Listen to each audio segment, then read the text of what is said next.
Bismillahirrahmanirrahim. Assalamualaikum warahmatullahi wabarakatuh. Alhamdulillahilladzi an'amana bi ni'matil iman wal islam. Wa nusalli wa nusallim ala khairil anam. Muhammad wa ala alihi wa sahbihi ajma'in. Amma ba'd. Sahabat pendengar yang berbahagia, pada kesempatan kali ini saya akan sedikit membahas tentang menyegerakan atau bersegera dalam berbuat baik. Bersegera dalam berbuat baik sangat dianjurkan bagi setiap kita manusia, terutama kaum mukmin.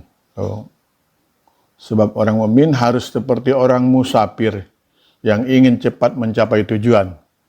Dengan demikian, ia akan selalu bersegera melakukan amal agar cepat sampai di tujuan. Inilah maksud dari sabda Rasulullah SAW. Jadilah kamu di dunia seperti orang asing atau musafir. Sahabat pendengar yang berbahagia, bersegera dalam berbuat baik. Dunia ini tentu bukan tempat yang abadi bagi kita.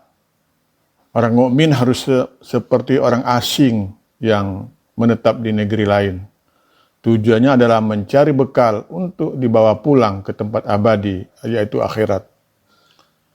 Dengan begitu, ia akan selalu bersegera melakukan amal soleh demi membawa bekal pulang sebaik-baiknya. Ulaika yusari'una fil khairat wa hum laha sabiqun. Mereka itu bersegera untuk mendapat kebaikan-kebaikan, dan mereka lah orang-orang yang segera memperolehnya.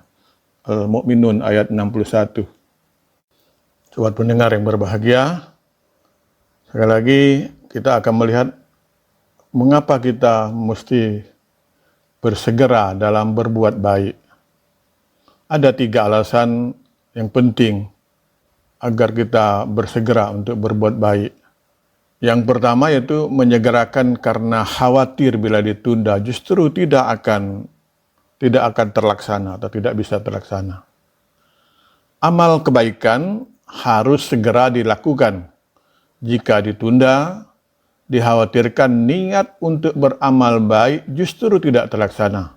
Sebab kita tidak pernah tahu apa yang akan terjadi di waktu mendatang. Seperti ajal, Imam Bukhari dan Muslim meriwayatkan bahwa ketika ditanya pahala sedekah yang paling besar, Rasulullah SAW menjawab, bersedekahlah selama kamu masih sehat, baik suka harta atau takut miskin dan masih berkeinginan untuk kaya. Janganlah kamu menunda-nunda. Jika nyawa sudah sampai di tenggorokan, kamu baru berkata, untuk pulan sekian dan untuk si pulan sekian. Padahal harta itu sudah menjadi hak si pulan. Yang kedua, perbuatan baik bisa memancarkan cahaya pada wajah. Dalam kitab Ad-Da'wah, Ibnu Qayyim al-Jauziyah mengatakan bahwa perbuatan baik sangat berpengaruh terhadap penampilan, terutama wajah. Perbuatan baik bisa memancarkan cahaya pada wajah. Ibnu Abbas radhiyallahu an pernah berkata, sesungguhnya kebaikan itu dapat mencerahkan wajah, menerangkan hati, meluaskan rezeki, menguatkan badan, dan mengundang rasa cinta dari yang lain. Pendengar yang berbahagia, yang ketiga, karena setiap yang bernyawa pasti mengalami kematian. Semua makhluk hidup pasti akan mengalami kematian. Begitu pula manusia, tidak ada satu makhluk pun yang hidupnya kekal di dunia.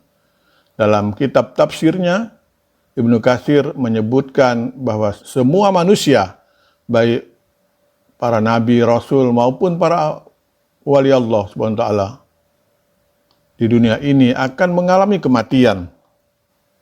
Semua makhluk adalah fana. Oleh karena itu, Allah SWT menegaskan dalam firman-Nya bahwa setiap jiwa pasti akan merasakan kematian, karena itu adalah hal yang pasti. Sahabat pendengar yang berbahagia, pada bagian akhir ini saya sedikit mengimbau untuk bersegera dalam berbuat baik dan bantu sesama kita atau sesama kita agar lebih berdaya. Alhamdulillah, karena sahabat kita semua, para pendengar dalam berbuat baik, membantu para mustahik, misalnya keluarga duafa, anak-anak yatim, lansia dan lainnya akan dapat terbantu. Tentu rasa terima kasih untuk segenap kebaikan kita semua melalui kepercayaan untuk selalu berbuat baik, apakah itu menyalurkan dana melalui zakat, infak, sedekah, dan dana-dana sosial lainnya. Karena dengan bantuan sesama akan terlahir banyak kebahagiaan dan manfaat yang dirasakan saudara-saudara kita. Semoga kita nanti dan kini akan semakin banyak bersinergi atau dalam kebaikan yang hadir dan dapat memberikan pencerahan sesama kita semua. Nasrun minallah wa fatun qarib. Wassalamualaikum warahmatullahi wabarakatuh.